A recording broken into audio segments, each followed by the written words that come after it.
guys, it's Will with Vinyl Appreciation Society. You're watching First Listen. Today we're going to be talking about The Ruins of the Fading Light by Crypt. This record came out on September 13th of 2019. So as we're filming this, it's been out about 3 weeks or so we're getting to it a little bit late. This is not a band that I knew that much about before I heard this record, so it wasn't really on my radar, which is why it's taken me a couple weeks to get to it. It was recommended to me by a couple of people, one of them actually being the band Temple of Void. If you're familiar with them, that's a band that Logan and I both really love. They're kind of like doomy, death metal-y.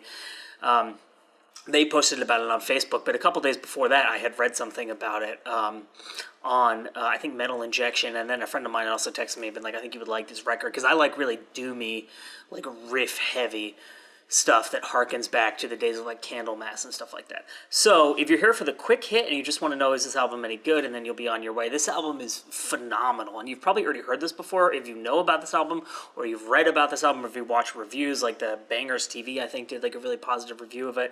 This is just like an epic, amazing metal album that brings to mind like stuff from the late 70s, early 80s, especially new wave of British heavy metal and old school doom. So to get more into the specifics of it, and I think this is this band's second record only. I might be wrong about that because I don't know a ton about the band. Like I said, it was just recommended to me that I check this out, and I did, and I really love this record. I've been listening to it a ton. So it's got long songs, it's got heavy riffs, and it really kind of, like if you were to imagine a band splitting the difference between like formational old school post-Sabbath doom, which would be like St. Vitus. Candlemass is a huge influence on this as far as I hear it, and I love Candlemass, especially those first three records, and then some of the newer stuff they've been doing too that's kind of harkening back to that sound. Witchfinder General, what else is from that era? Pentagram, like things like that, Angel Witch, and then there's definite, obvious Iron Maiden influence in other bands like that, Pagan Altar. It doesn't quite go as heavy as stuff like Cathedral and Electric Wizard, but in terms of the construction of the riffs and like the sinister ambiance of some of the tracks, it does remind me of those bands, but it's not that heavy, and it's not that like super, super low, rumbling, like Electric Wizard, Cathedral, kind of like doom sound. It's really like ripping, like pump your fist. Like the guy has an incredible voice, all clean vocals, like really powerful singing, lots of like high notes, like, which again reminds me a lot of Candlemass and also obviously Iron Maiden. Lots of really awesome shredding guitar solos, guitar harmonies and stuff like that. But one of the things that makes this album really stand out to me is that it fits together really well as like a cohesive unit. And it's, you know, if you look through the song titles, and the way there are interludes between the tracks, so like acoustic guitar, there's like some spoken word stuff, there's like a medieval like instrumentation with like almost like a harpsichord or like a flute or something like that, and it creates this kind of notion of like an epoch, like an era in history, and that era is medieval Europe.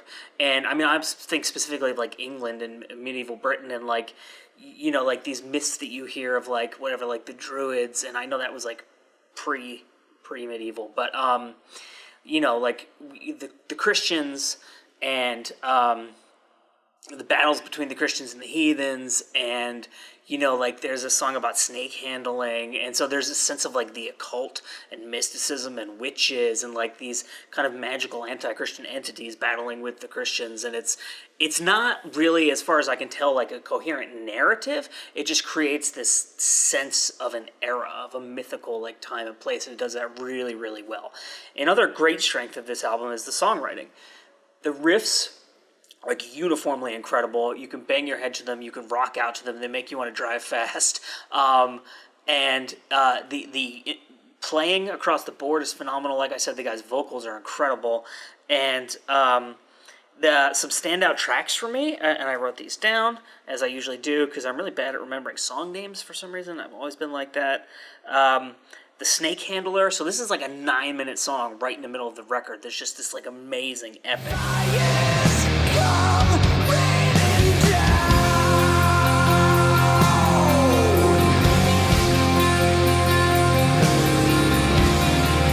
And then there's two interludes. One's acoustic guitar and one's like a spoken word kind of bit.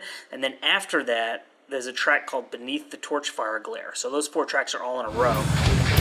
Your bones crushed under.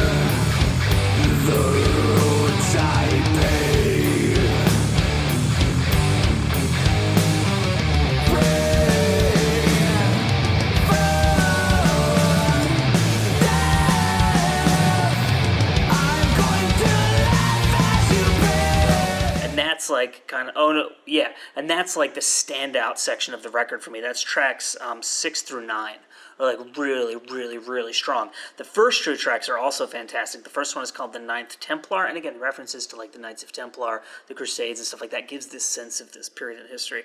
And then Key of Solomon is the second track, but they're really, like, there's no bad song on this album. You could hit a home run listening to any of them. It's such a solid, awesome record.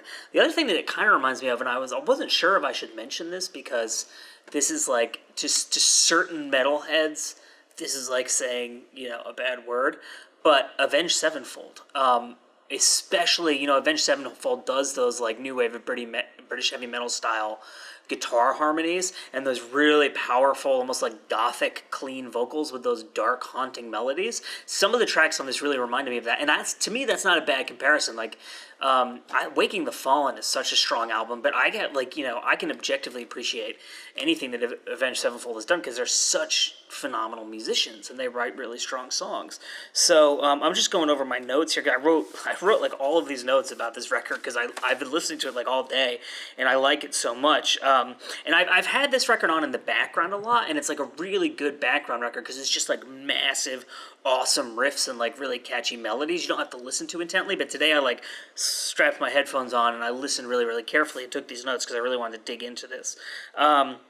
That basically covers everything I have here. So if you're a fan of Candlemass, I would say especially those first three records, if you're a fan of Witchfinder General, if you're a fan of stuff like Pentagram, Sabbath, but new wave British heavy metal like Serious Iron Maiden influence, like I said, Angel Witch, like these are all the bands I already mentioned. But if you dig that style and that sound, and this really isn't to me just like a throwback record because it's got a more modern heaviness and it's got a more modern sound, and it takes a lot of those things from those genres and puts its own spin on them, and it breaks down barriers between like these almost like micro genres, and just creates this like epic, sweeping, old school heavy metal record. So the band is Crypt Sermon. The album is Beneath the Torchfire Glare, and this is like one of my favorite metal records of this year for sure. Highly recommended. There's a couple vinyl variants. There's like a blue and green one, I think, which may or may not be sold out. There's a standard black one, which I'm hoping to get my hands on if I can convince my wife that I can spend the money on it, because things are kind of tight these days. But I really want to get a physical copy of this record because it's fantastic. If I didn't say, the record label is Dark Descent, and we'll include links in the description of the video if you're watching on YouTube to where you can listen to this record, buy this record, etc. And then if you're on Instagram TV, we'll just @ the band and the label so you can go over to them and find this stuff. So Crypt Sermon, my name is Will. This has been First Listen. I love this record. Go and check it out.